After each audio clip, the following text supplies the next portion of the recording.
Quero cumprimentar os alunos do Kairos com a paz do Senhor Jesus. Graças a Deus, né? Temos recursos tecnológicos para suprirmos a ausência física, né, nas aulas. Nós podemos nos comunicar através de live, através de vídeos gravados, como também os cursos, né, da área técnica, da área acadêmica tem feito nos dias de hoje para os seus alunos, oferecido, né? O EAD, que é a sigla de Ensino à Distância. E nós também, né, por esta quarentena, entramos nessa modalidade de EAD, Ensino à Distância. Então, estou aqui gravando esse vídeo e peço aos alunos que é muito importante que acompanhe todos os vídeos, né? Eu vou falando por etapa, por cada lição, porque depois nós vamos estar fazendo trabalhos, depois nós vamos estar realizando nossa prova, e é importante que nós acompanhamos todos os vídeos que será gravado, que será transmitido, né? Por quê? Porque um vídeo que você perder pode ser uma matéria de prova. E também é importante para o nosso conhecimento, é importante para o nosso crescimento. Qualquer dúvida dos irmãos, pode postar no WhatsApp. Eu estou aí para sanar a dúvida de cada um. Nós estamos aqui para aprender, né? Então, como nós estamos fazendo em vídeo, o período vai ser mais curto de vídeo, né? E eu pretendo também fazer períodos curtos de vídeo, até para facilitar o aprendizado, porque em sala de aula nós temos dúvidas que são tiradas, né? Então essas dúvidas que são tiradas, elas aumentam o período, né? O horário que nós estamos em sala de aula. Por isso que é importante que todas as dúvidas venham ser tiradas, né? Após assistir os vídeos, todas as dúvidas elas venham ser tiradas. Bom, nós estamos na página 7 agora, né? Nós tínhamos acabado de falar da graça especial. Vamos abrir nossas Bíblias na Epístola de Paulo aos Efésios, capítulo 2, para a gente entender também um pouco sobre a graça e já entrar também na provisão de Cristo. Amém? A Epístola de Paulo aos Efésios, capítulo 2, versículo 8, diz assim: Porque pela graça sois salvos, por meio da fé, e isso não vem de vós, é dom de Deus. Não vem das obras, para que ninguém se glorie. Paulo está sendo claro aqui, que nós somos salvos pela graça especial de Deus, que nós acompanhamos na primeira lição. E como que nós somos salvos pela graça? É somente através da fé. É acreditando que Deus ressuscitou a Cristo dos mortos e Ele está vivo, confessando Jesus publicamente. É assim que nós somos salvos, né? Crendo em Cristo, né? E a partir do momento que nós cremos pela fé, o Espírito Santo passa a habitar em nossas vidas e ele realiza o processo de santificação. Eu digo processo porque ele vai aos poucos em nossa vida, né? Não é algo instantâneo. É um aprendizado e a tendência é cada dia crescer mais e mais, né? Cada dia crescemos mais e mais na graça, conforme está lá em 2 Pedro, capítulo 3, versículo 18, né? O finalzinho que ele diz: cresceis na graça. Isso é importante para nós, né? O objetivo do cristão é crescer a cada dia na graça de Deus, ou seja, deixar que o Espírito Santo venha operar o processo de santificação em nossas vidas. A cada dia sermos pessoas melhores, a cada dia estarmos mais perto de Deus. Não podemos estar instantaneamente já santos, né? Já pessoas que não cometem mais pecado algum, que não faz mais nada errado. Isso daí é impossível para o ser humano. Então, o processo de santificação é importante em nossas vidas, né? Então a tendência é nós crescermos nesse processo, né? A tendência é a cada dia a gente amadurecer, a cada dia a gente fincar nossos pés na rocha, como foi falado nas aulas passadas. Bom, enquanto o homem continuar a responder afirmativamente à graça de Deus, ele será o agente que receberá justificação, seremos justificados, regenerados, santificados e teremos segurança em Deus. Amém? Então nós vemos isso aí, são os pontos da salvação. Eu até havia mandado para os irmãos aí os tópicos, né, os 4 aspectos da salvação, e eu citei lá um livro da Teologia Sistemática de Wayne Grudem, e o que eu estava dizendo ali, que ele colocou a eleição e a predestinação antes, não significa que é uma sequência no aprendizado, né? Porque assim como a liturgia é livre, né? A soteriologia, o estudo da salvação, ele também é livre nos seus tópicos, né? Ou seja, a gente pode formular um apêndice, um compêndio, um livro de soteriologia e colocar a justificação no final do livro. O que importa é a gente apontar todos os aspectos. O que eu estava dizendo sobre o livro do Wayne Grudem é que antes dele dizer que o homem é justificado, primeiro ele é eleito e predestinado para essa justificação. Então era isso que eu estava dizendo, né? Então quando a pessoa está lendo ali, ele está sendo claro em dizer isso, né? Que para que nós venhamos ser justificados, primeiro nós temos que ser eleitos e predestinados para essa justificação, né? Está sendo claro que a justificação ela não alcança a todos. Então era esse alerta que eu coloquei. Até mesmo porque se for colocar em ordens sequenciais, a nossa revista já nas próximas páginas aqui já está falando sobre eleição, mas como o SETES é um curso de ordem interdenominacional, né? Então a gente não puxa muito para o lado do calvinismo nem do arminiano, né? A gente mostra o que a Bíblia fala, lógico, considerando que nós achamos um equívoco, né? A doutrina da eleição, em dizer que para que a pessoa venha alcançar a justificação, primeiro ela tem que ser eleita, né? Então, óbvio que nós consideramos um equívoco esse conceito, né? Óbvio, puxando também o lado do arminiano, né? Vamos lá. A quantidade de graça que o homem recebe depende totalmente da sua própria decisão. Foi aquilo que eu falei, né? Na segunda epístola de Pedro, capítulo 3, versículo 18, né? Crescei na graça e no conhecimento de nosso Senhor e Salvador Jesus Cristo. Bom, a provisão de Cristo. No texto anterior, notamos que a fonte da nossa salvação é a graça de Deus. É a fonte, né? Ou seja, pela graça nós somos salvos, né? Que Paulo falou lá em Romanos capítulo 2, versículo 8. E nós recebemos essa salvação como?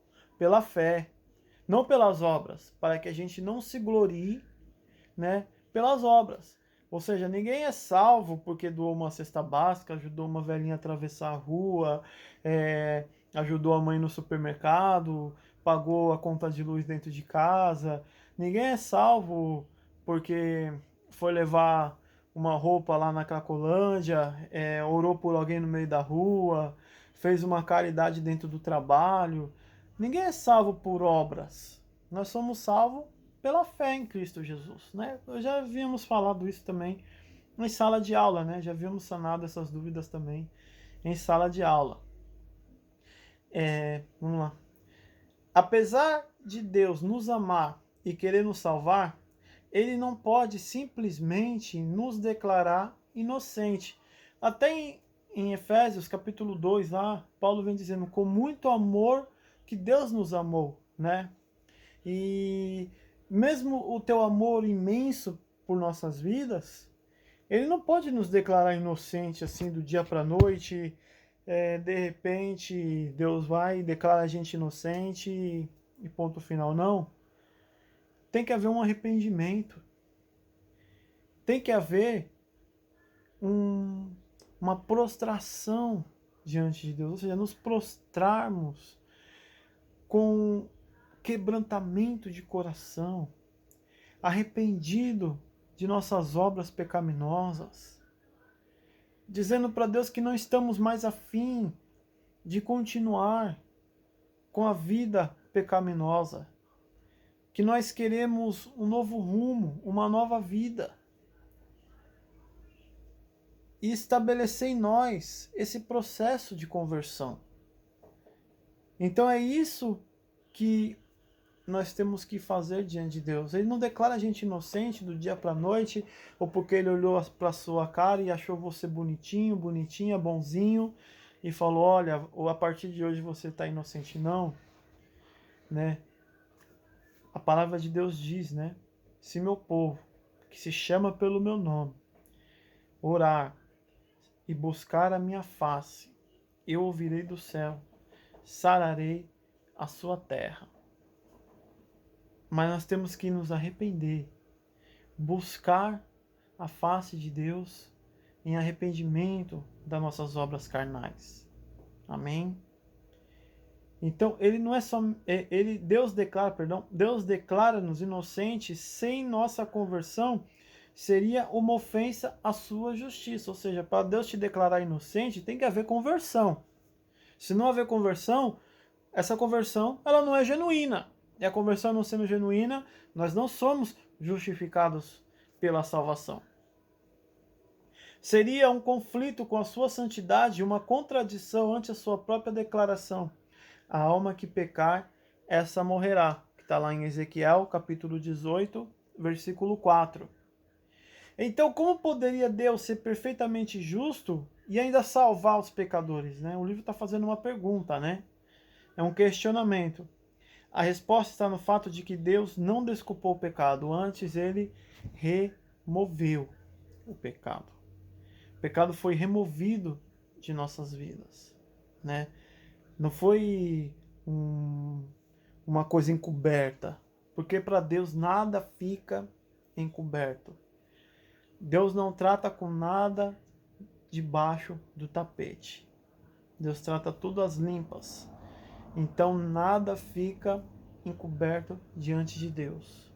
Deus operou o processo de salvação através do arrependimento genuíno, ou seja, da sinceridade, da verdade que brota em nossas vidas, em se arrepender pelos nossos pecados, pelas nossas falhas.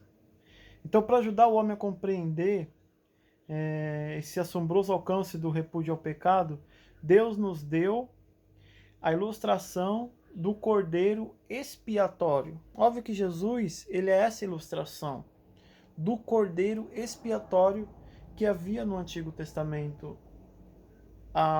O sacrifício no Antigo Testamento, ele prefigura a obra de Cristo na cruz do Calvário. Então, aqui na lição está falando exatamente disso, né? Um cordeiro imaculado.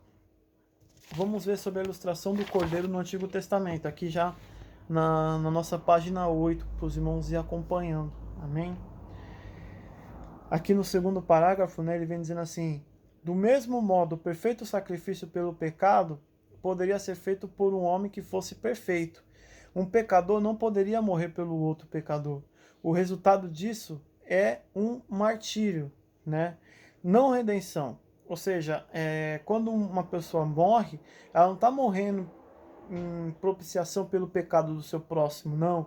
Porque ela é uma pessoa imperfeita, né? Todos nós somos imperfeitos.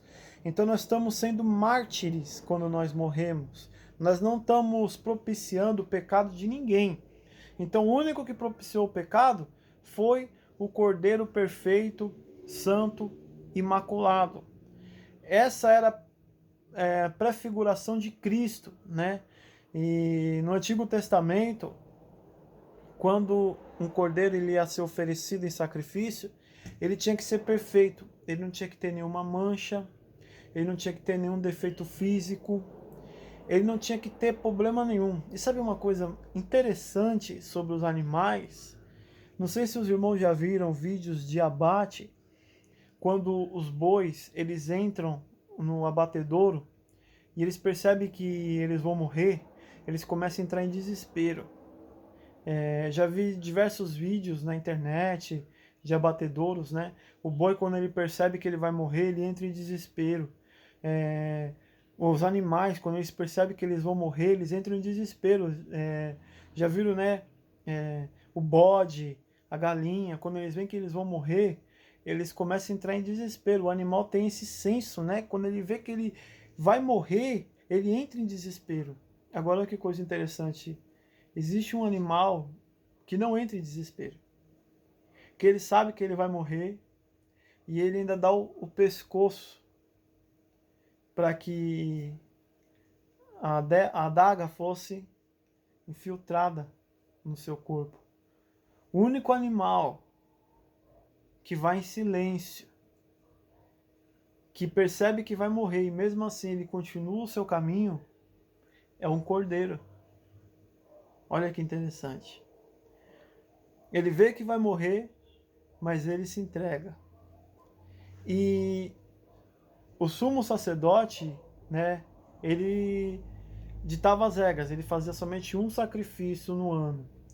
Quem analisava o cordeiro eram os sacerdotes. E as pessoas chegavam com o cordeiro, eles apalpavam o cordeiro, eles ficavam cerca de 15 a 35 minutos analisando o animal, para saber se o animal apresentava algum defeito. Eles não tinham pressa nenhuma. E se o animal apresentasse algum defeito, esse animal era rejeitado, o sacrifício era rejeitado, ele não podia ser feito. Interessante é que nos tempos de Jesus, quando havia o sacrifício no templo que foi reconstruído e reformado por Herodes, havia uma porta chamada Porta das Ovelhas. Em João capítulo 5 fala dessa porta. Ali na Porta das Ovelhas, a Bíblia diz que existia 5 alpendres, 5 tanques.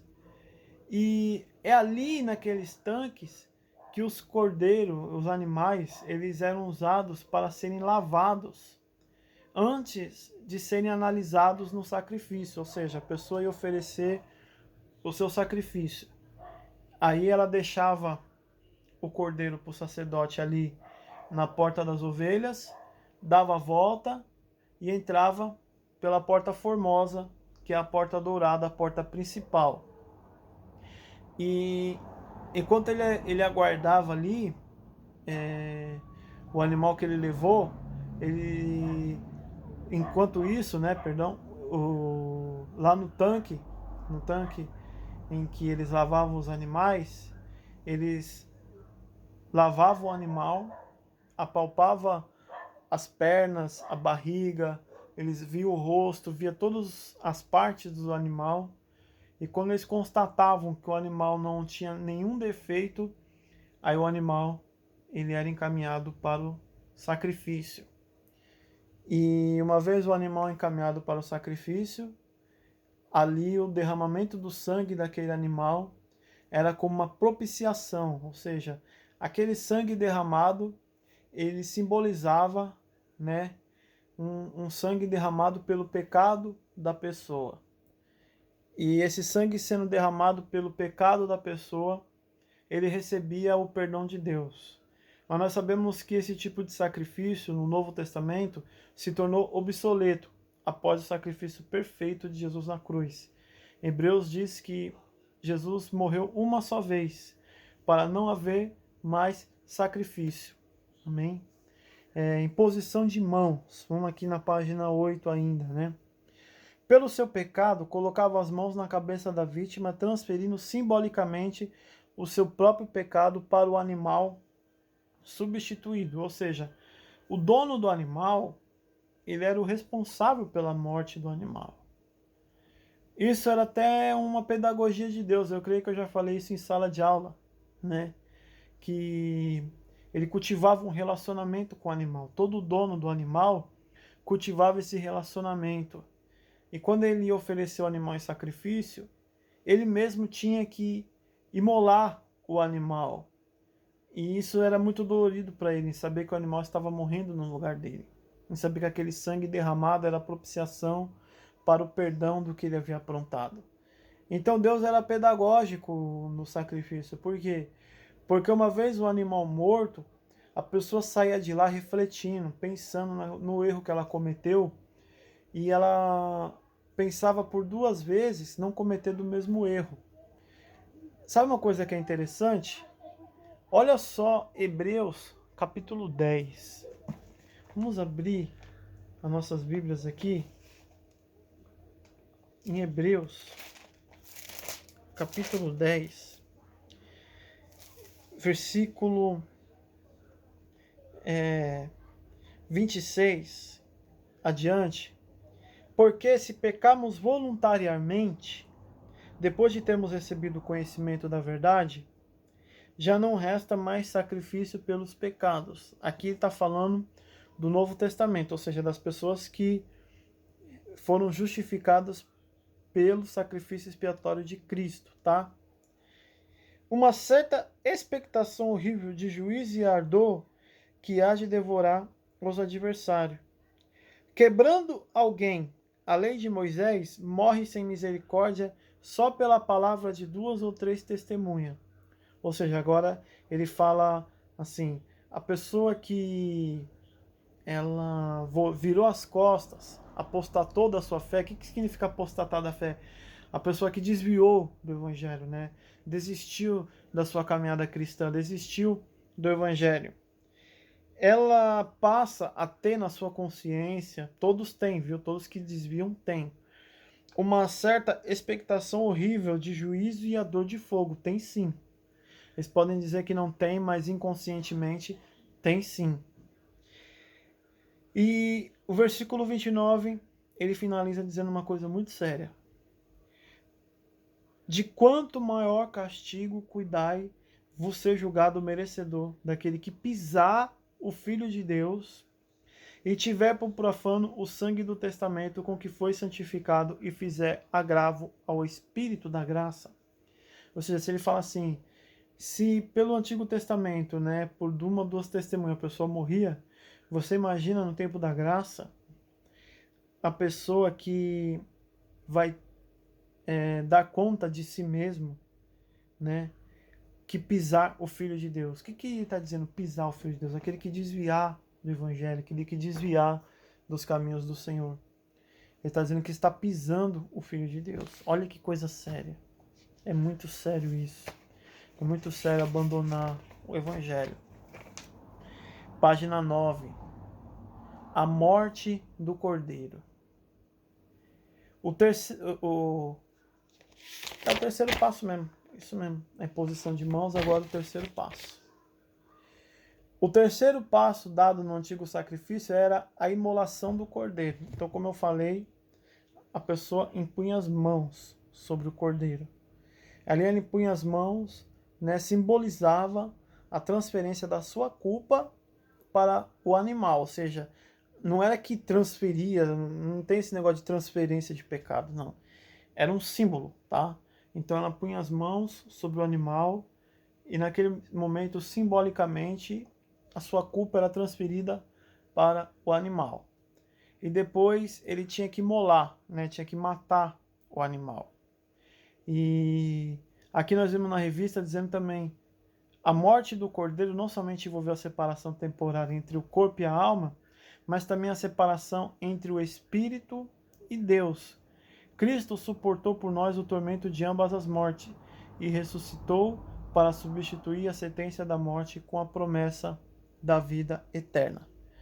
Então ele está dizendo o seguinte, que a morte de Cristo tornou o sacrifício obsoleto, tornou o sacrifício mais sem efeito algum.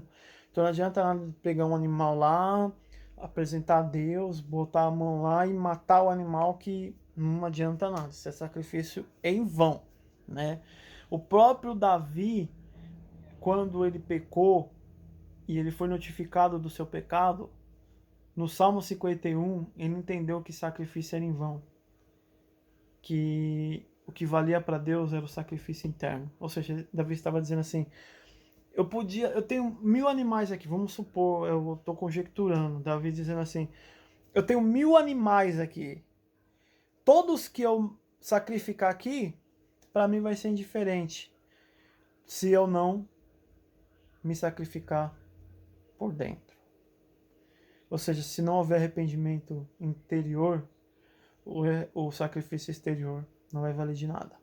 Então era isso que Deus ensinava o povo de Israel. Então quando a pessoa imolava o próprio animal, ela saía de lá pensando exatamente nisso. Ele morreu no meu lugar. E havia o sangue, né? O sangue era propiciação. E quando a gente fala em sacrifício de cordeiro no Antigo Testamento, a gente vê que desde a Páscoa, né, do período da Páscoa, o povo teve que sacrificar um cordeiro no dia 14 de Nissan, que no nosso mês é abril, né, Abib. O povo tinha que sacrificar um cordeiro. E não somente sacrificar esse cordeiro, eles tinham que pegar o sangue desse cordeiro e colocar o sangue no umbral das portas. Então não bastava apenas o sacrifício, tinha que estar revestido pelo sangue. Por quê? Porque o anjo da morte ia passar naquele lugar. E o anjo da morte ia eliminar todos os primogênitos que estavam ali no Egito. Ah, mas os judeus iam ser livres? Tem uma observação aí. Não é os judeus que seriam livres, era aqueles que tinham o sangue do cordeiro na porta. Ou seja, se o judeu não tivesse colocado o sangue do cordeiro na porta, ele não estaria livre do anjo. Se ele não estivesse debaixo do sangue do cordeiro, ele não estava livre de tamanho maldade, de tamanho mal que sobressaiu sobre o Egito. Mas por que Deus permitiu esse mal? Porque tudo que a gente faz na nossa vida, a gente paga, porque Paulo falou que o salário do pecado é a morte. Mas o dom gratuito de Deus é a vida eterna. Nós recebemos a justificação, nós recebemos o perdão, mas nós ainda vamos continuar arcando com as nossas consequências.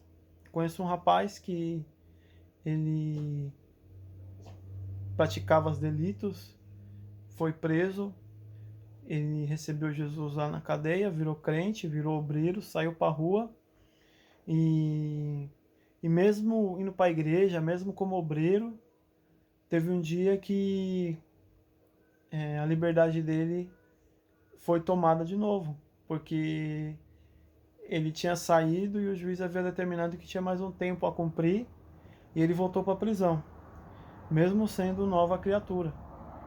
Ele teve que continuar pagando pelo seu delito. Eu conheço uma irmã que a gente um dia foi orar na casa dela. Ela disse assim: eu bebia, usava droga, me prostituía. Eu bebia tanto que eu tomava até álcool puro. E depois, quando eu aceitei Jesus, que eu comecei para a igreja, eu fiquei mal, fiquei doente de cama, fiquei 3 meses internada. Eu quero saber por que Jesus permitiu.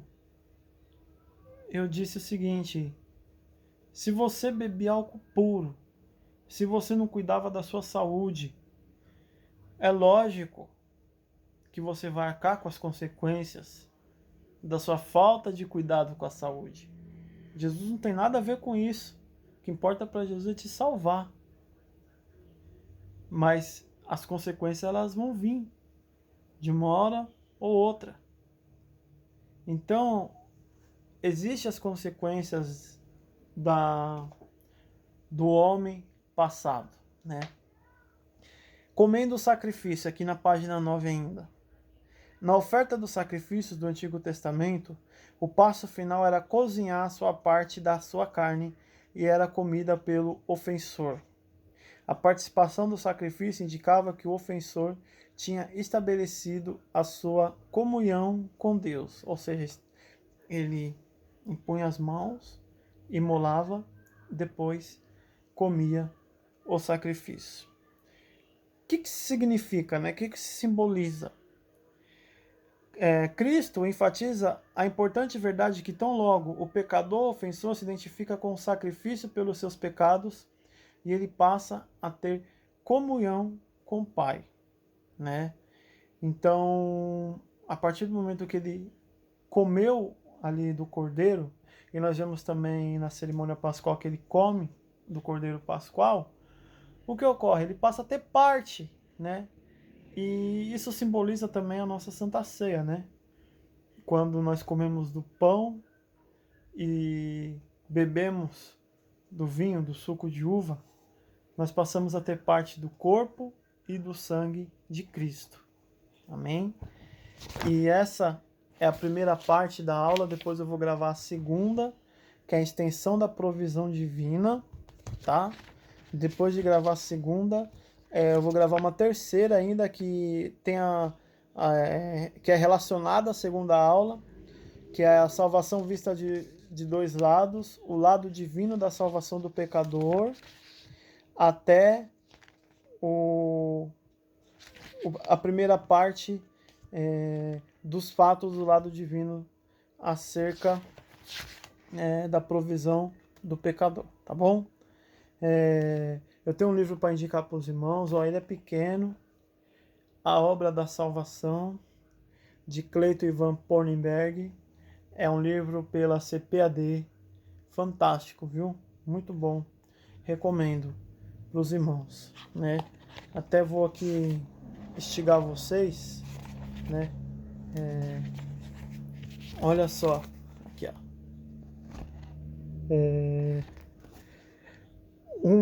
Uma promessa de salvação, a salvação na Páscoa judaica é muito bom, muito bom. Esse livro aqui, A Obra da Salvação, pela CPAD. Amém? Então até o próximo vídeo. Deus abençoe a todos.